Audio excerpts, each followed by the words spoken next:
Hello everyone and welcome back to another video from Wake&Tech. In this video, I'm going to show you how to log into your existing account on Rocket Money. So let's get started right away. First of all, open up your web browser and then in the address bar, type in rocketmoney.com and press enter. You will now be taken into the official Rocket Money website. Now, if you already have an account, click on the login button at the top right corner and this will take you into the login portal. Now, all you will need to do is enter your credentials to log in.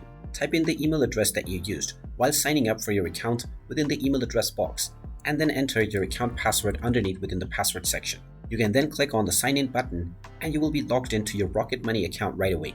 But in case you have forgotten your password, you can click on the forgot password button above the sign in box and you will be allowed to reset your credentials using your email. And there you have it. That is how easy it is to log into your existing account on Rocket Money. If you find this video helpful, make sure you hit that like button and subscribe to our channel if you haven't done so already.